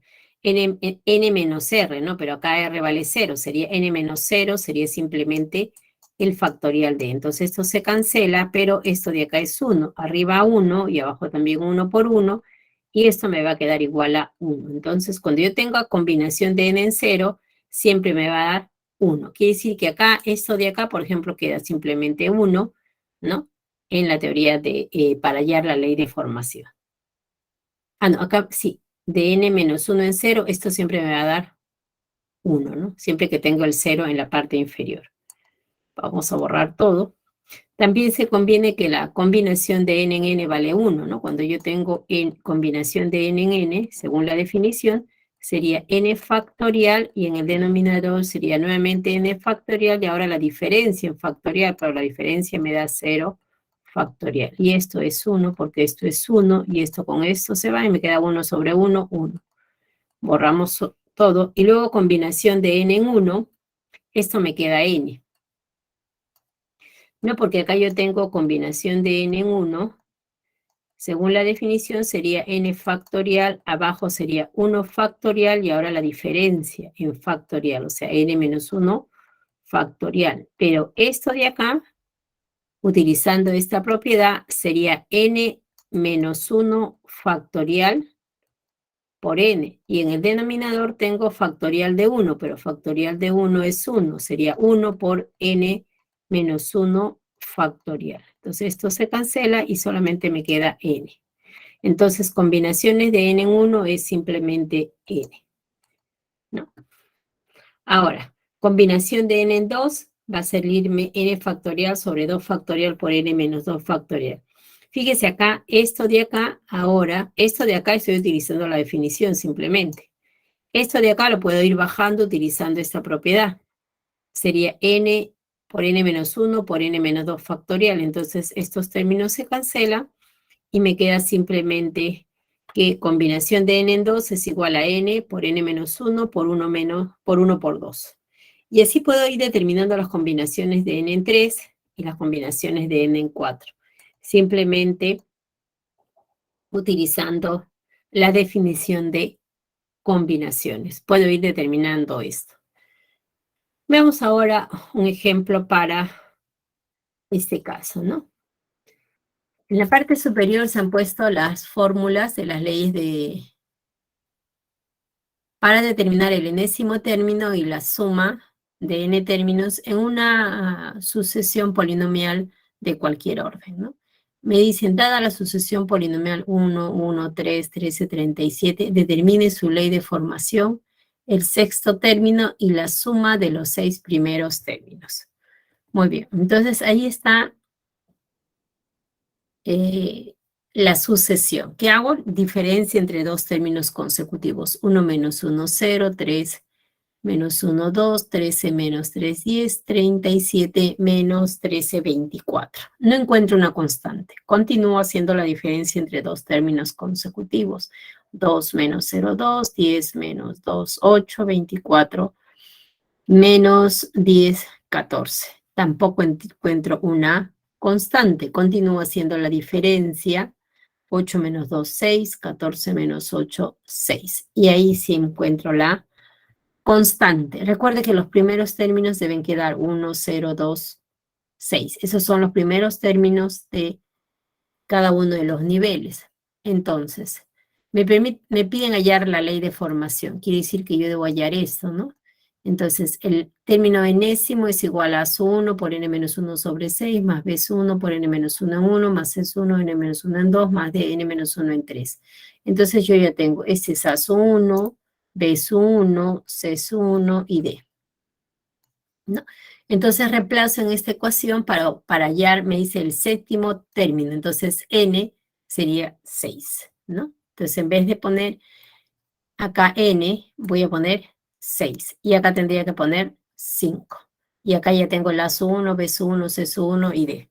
Entonces, reemplazamos el AS n sería 1 por 1. Recuerde que combinación de n menos 1 en 0 es igual a combinación de n menos 1 en n menos 1, y eso es igual a 1, ¿no?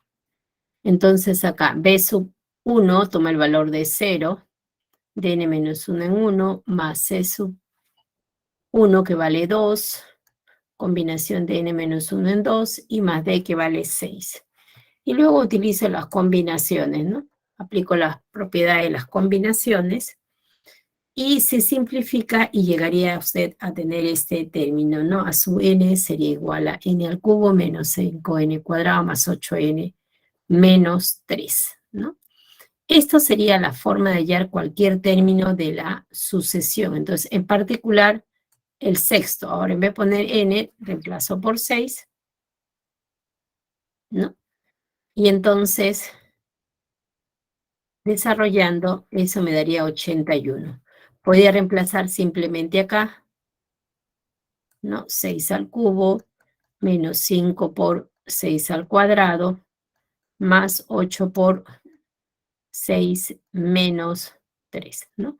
Podría hacerlo de esta manera o aplicando acá lo que se ha hecho. En vez de poner n igual a una variable, le pongo el valor de 5, porque n vale 6. Cualquiera de los dos casos.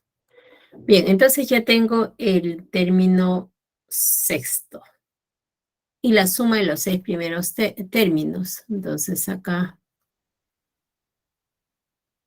ahí está la suma, parte superior, la fórmula. Entonces reemplazo a su1, b1, c1 y d. Y n, que en este caso sería 6, ¿no? Y tendría combinación de 6 en 1, combinación de 6 en 2, combinación de 6 en 3 y combinación de 6 en 4. Reemplazo las fórmulas para cada uno de ellos. Y luego hay que simplificar, ¿no? Entonces acá combinación de 6 en 1, combinación, recuerde, de n en 1, siempre es igual a n. Por eso es que solamente acá me aparece 6. Combinación de 6 en 2, para que usted recuerde, lo que tiene que hacer es, en el numerador, comienza a colocar 6 y 2, comienza con el mismo número, 6 y 2, y luego va bajando hasta llegar a 1. Bajo 5 y acá abajo 1. Simplemente me va a quedar de esta forma, ¿no? Voy bajando arriba y voy bajando abajo hasta llegar a 1. Por eso tenemos que combinación de 6 en 2, acá está combinación de 6 en 2, ¿no? Entonces voy bajando de acá porque apareció 3. A ver, vamos a borrar todo para recordar esto. Si usted simplifica esto, me va a dar simplemente 20, ¿no? Bien, entonces yo digo que combinación de 6 en 2, entonces lo que hago es simplemente bajar, escribir 6 entre 2 y comenzar a bajar por 5 sobre 1, ¿no? Y acá porque me dio a 20 en, ¿sí? Ah, no, disculpe, es esto de acá, estoy viendo, esto de acá es esto. Ahí estoy confundiendo esto, disculpe, vamos a borrar esto de acá. Combinación de 2 en 6, 5, 1, 2. Ahí está, 6, 5, 1, 2. Voy bajando nada más. Disculpen el error, el lapsus. Muy bien, entonces desarrollando esto me quedaría que la suma de los 6 primeros términos me da 136. Entonces acá lo único que se tiene que hacer es determinar el término enésimo y la suma de términos, recordar cómo es la fórmula y aplicar teoría de combinaciones. Bien, dentro de las sucesiones hay dos muy especiales, que son las progresiones, que son las progresiones aritméticas y las progresiones geométricas. En las progresiones aritméticas sucede que la diferencia entre dos términos consecutivos es una constante en el primer nivel. Entonces, ¿no? La diferencia entre dos términos consecutivos es una constante. A eso se le da un nombre especial, se le llama razón. A eso se le llama razón aritmética, ¿no? A esa constante. ¿Y cómo se determina la ley de formación? Me dicen que el término enésimo es el primero más n-1 por la razón. Lo que sucede es que si el primer término es igual a A, el segundo término será igual, ¿no? Este término que está acá, si la diferencia entre A sub 2 menos A sub 1 es igual a R, entonces el A sub 2 es igual a R más el primer término. Entonces, si el primer término es igual a A, entonces este es el primer término. Entonces el segundo término sería igual a A sub 1 más R. El siguiente, el tercer término, será igual a A sub 2 más R. Pero el A sub 2 es igual a A sub 1 más R. Se reemplaza acá, entonces sería igual a A sub 1 más 2 veces R, ¿no? Y lo mismo para el cuarto término, será igual a el tercero más R. Pero el tercero es igual a A sub 1 más 2R. Y nuevamente le sumo R, y entonces el cuarto término será igual al primero más 3 veces R. Y ahí va apareciendo la ley de formación para cualquier término en la progresión aritmética. El término enésimo será siempre el primero más n-1 por la razón. Borramos y de igual manera puedo determinar la suma de n términos de una progresión aritmética. Es igual al primero más el último por la cantidad de términos sobre 2. ¿No? Entonces esta es la suma de n términos de una progresión aritmética. En el caso de las sucesiones geométricas ya no es la diferencia, sino es el cociente entre dos términos consecutivos, ¿no? O sea que si el cociente A sub 1 entre A sub 2 es igual a Q, no, disculpa, al revés. Vamos a borrar el cociente A sub 2 entre A sub 1 es igual a Q, ¿no? Entonces, el término segundo será igual a el primer término por la razón. Y también se cumple que el segundo término, el tercer término, entre el segundo término es igual a Q. Entonces, el tercer término es igual a el segundo término por la razón. Pero el segundo término es igual al primero por la razón. Y nuevamente le sumo, le multiplico por la razón, ¿no? Y entonces me quedaría que el tercer término es igual al primero por la razón elevada al cuadrado. Y así voy determinando cada uno de los términos y llegar a que entonces el término general será igual al primero por la razón elevado a la n menos 1. Este es el término de lugar enésimo en una progresión geométrica.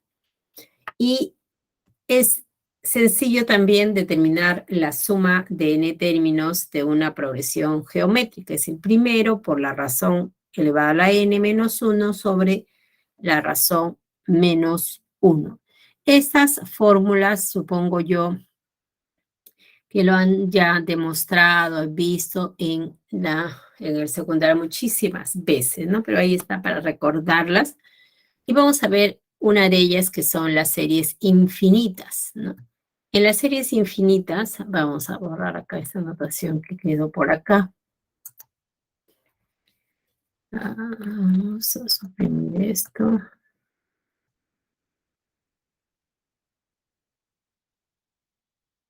En las series infinitas, por ejemplo, tengo dadas las sucesiones a su 1 hasta Sn. Entonces, una serie es la adición indicada de los términos de la sucesión. O sea, voy a sumar. A eso se le llama serie. Así, esta serie es una suma infinita de los números de una sucesión. Ahora, pero para que esta sucesión tenga un valor real, entonces esta sucesión tiene que ser decreciente y la razón, por lo tanto, debe ser un valor menor a 1, positivo menor a 1, ¿no? Esto es muy importante. La razón, que viene a ser la diferencia entre dos términos consecutivos, tiene que ser un valor pequeño. Y en este sentido, esta serie será igual al primero sobre 1 menos la razón, ¿no?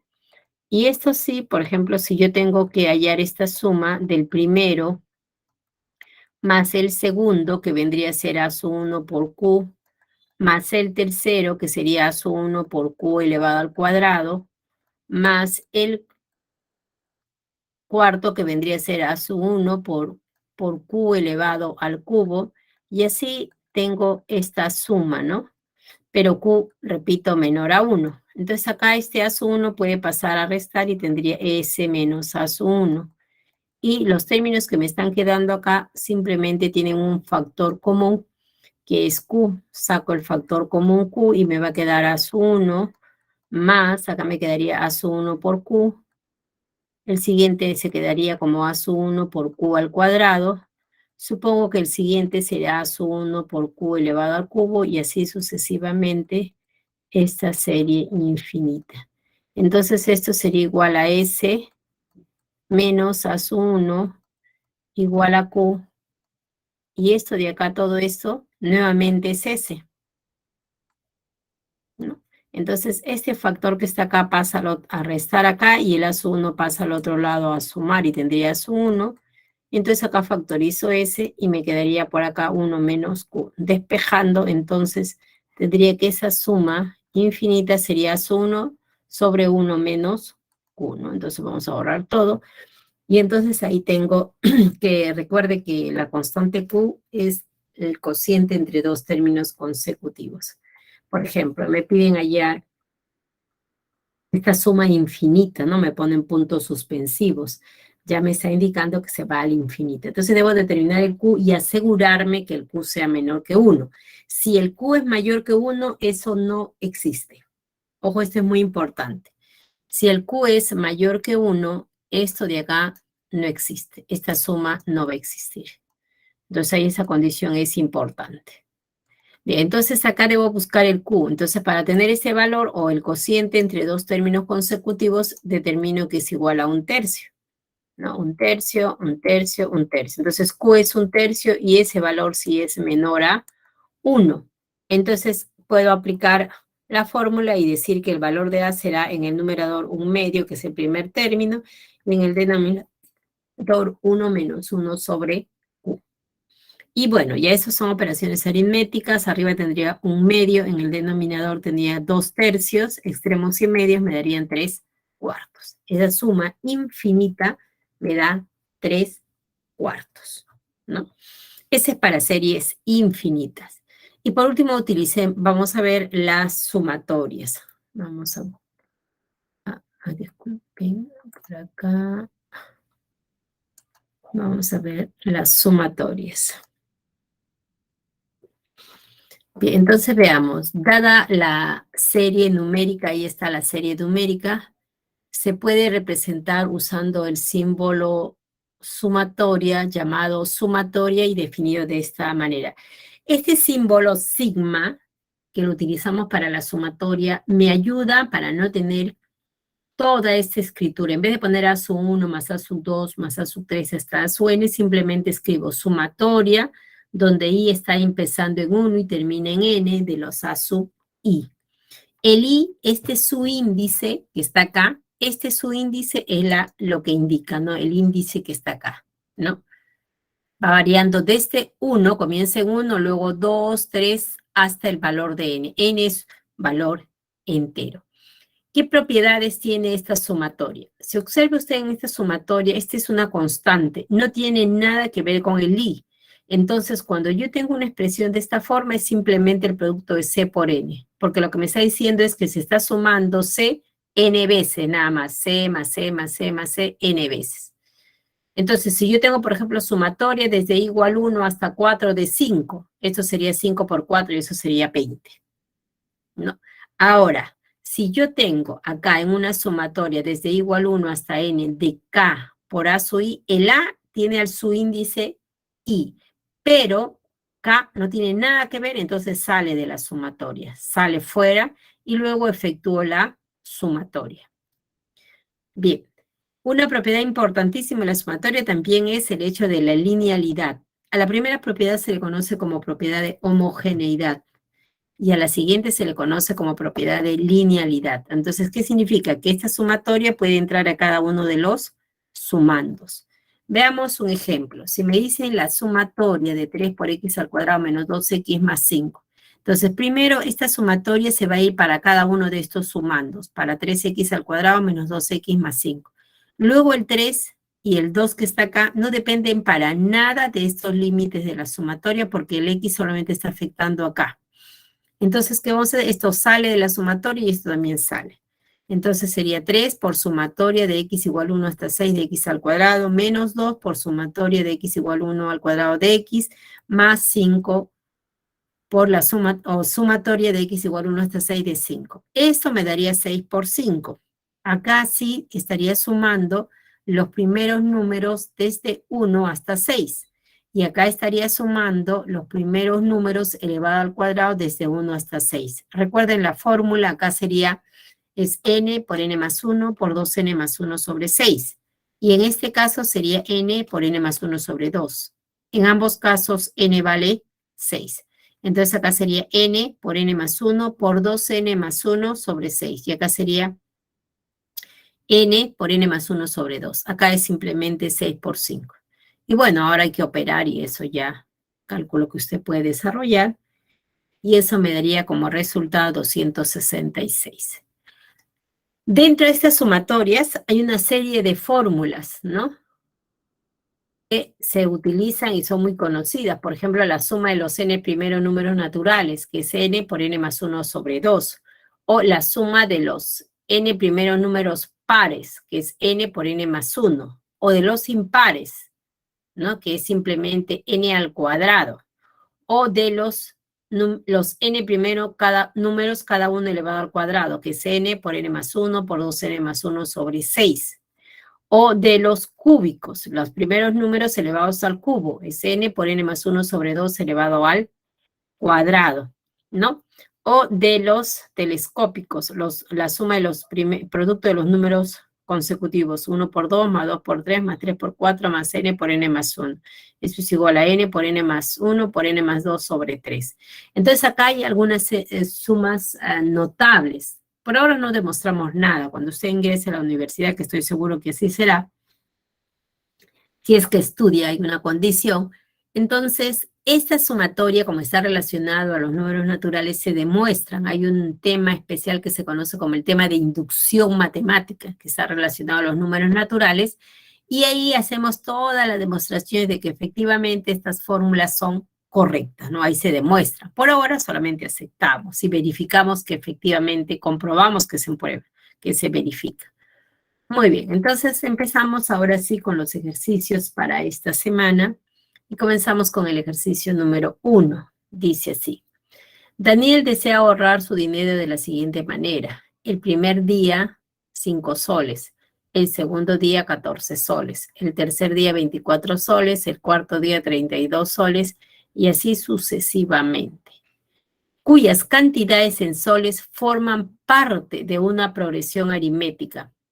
Si en su ahorro diario Daniel solo ahorra todas las cantidades que tienen como valor numérico número de 3 cifras, que son parte de la progresión aritmética anterior, ¿durante cuántos días ahorró dichas cantidades? Bien, entonces Daniel está ahorrando, pero cantidades dice que son números de 3 cifras.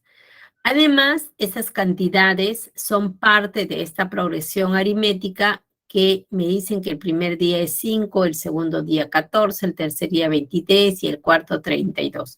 Entonces vamos a determinar cuántos días ahorró dichas cantidades. Entonces tenemos el ahorro que está haciendo Daniel, el primer día 5, el segundo día 14, el tercer día 23, el cuarto día 32 y así sucesivamente hasta que llegamos a números de 3 cifras, ¿no? A, B, C. Esto es lo que tiene de ahorro Daniel. Daniel dice que solo ahorra todas las cantidades que tienen como valor numérico número de 3 cifras. Entonces, hasta acá. Nada más allá no. ¿No? Entonces, estos son los ahorros de Daniel. Y me preguntan cuántos días, ¿no? Ahorró dichas cantidades, ¿no? Entonces, veamos. Entonces, acá yo observo que la diferencia entre dos términos consecutivos, este es 9, 9, 9. Encuentro la constante en el primer nivel. Eso me está indicando que esto es una progresión, una sucesión aritmética o progresión aritmética, ¿no? En esta progresión aritmética, entonces el término enésimo es igual al primero, que es igual a 5 más n menos 1 por la razón, pero la razón es 9. Entonces esto me vendría a ser igual a 9 veces n menos 9 más 5. Y eso sería igual a 9n menos 4. Entonces ahí está el término enésimo de esta progresión, ¿no? Menos 4, 9n menos 4. Pero hay una condición acá. Me dice que esos términos de esa sucesión tienen que ser números de 3 cifras. Los números de 3 cifras, los ABC, estarán variando entre 100, pero estrictamente menor a 1000, ¿no? Entonces ponemos estos términos en estas desigualdades, ¿no? Estarán variando entre 100 y 1000. Para hallar los términos que cumplen esta condición, lo que voy a hacer es sumarle a todos 3 y dividirle todo entre 9. Entonces ahí veremos, sumamos y dividimos entre 3. Sumamos 4 y dividimos entre 9. Y entonces de esa forma el n queda en este intervalo. Fíjese, el n me está indicando, está acá 11, por acá está 12, por acá está 111 y acá está 112. El n está variando entre este valor, entre 11 y algo más, y 111 y algo más. O sea, está variando acá, ¿no? Ahí. Entonces el n puede tomar el valor de 12 hasta 111, ¿no? Entonces, ¿cuántos valores hay? Diferencia de extremos más 1, ¿no? Y esa diferencia me darán 100 valores, ¿no? Hay 100 valores. Por lo tanto, hay 100 ahorros. Quiere decir que él ahorra durante 100 días, ¿no? Eso me está indicando que Daniel ahorró durante 100 días.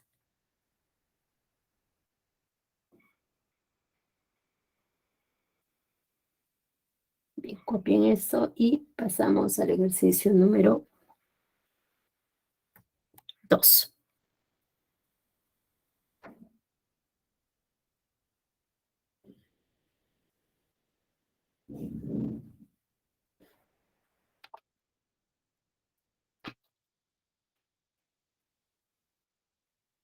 Es 18, ¿no? No es 17. Jueves 18.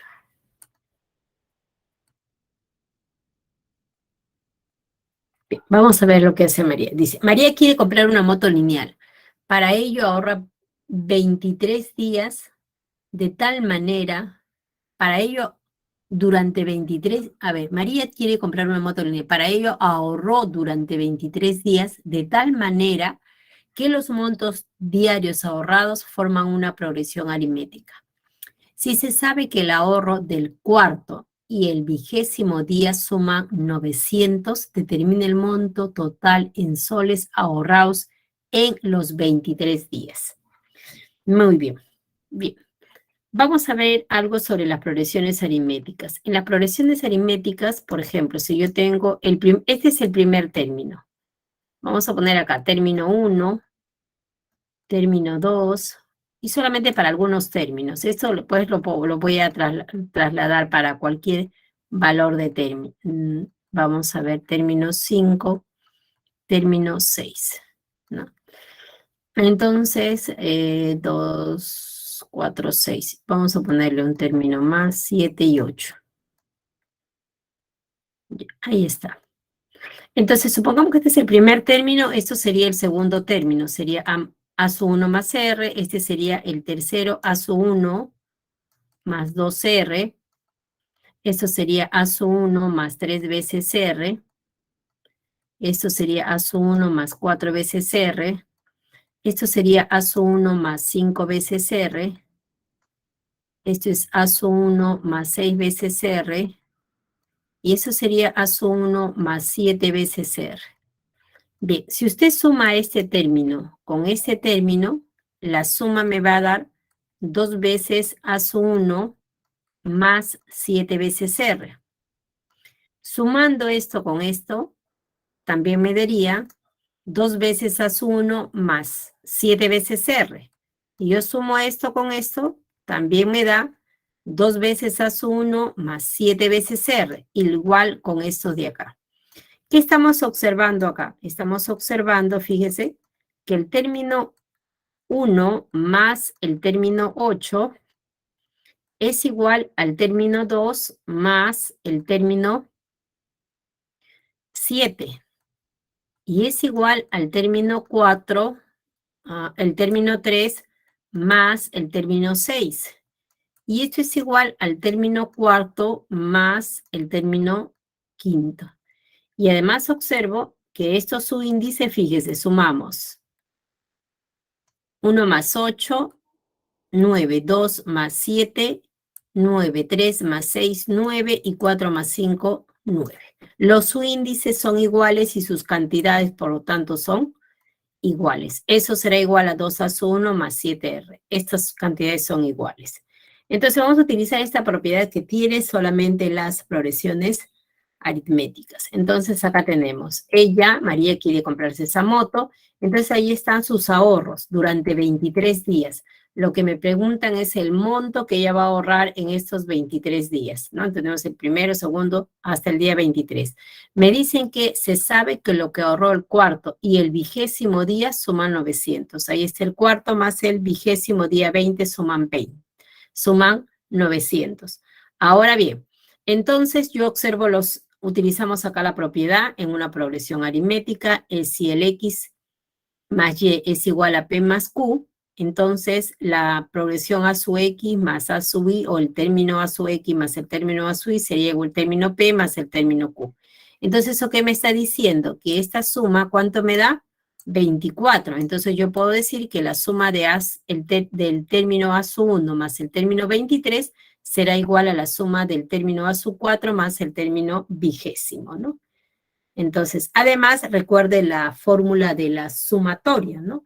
La sumatoria de n términos, porque me piden el monto total de lo ahorrado por María, es igual al primero más el último sobre 2 por n, donde n en este caso es 23.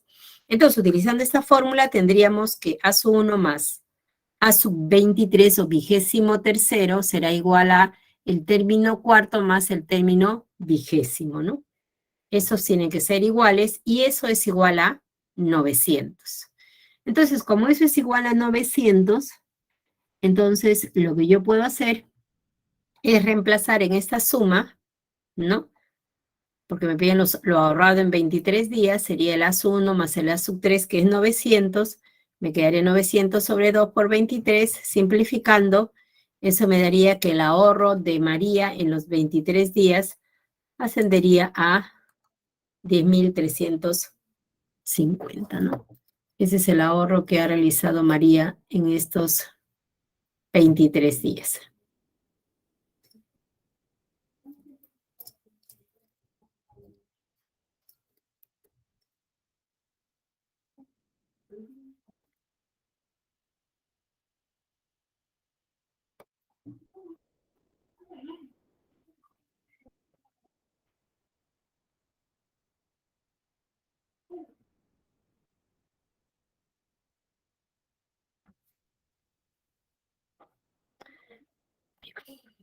Después estaría en la alternativa A. Y pasamos al ejercicio. ¿Cuánto tiempo tengo? 53. Bien, vamos a ver entonces a leer al menos el ejercicio número 3. Dice, la suma de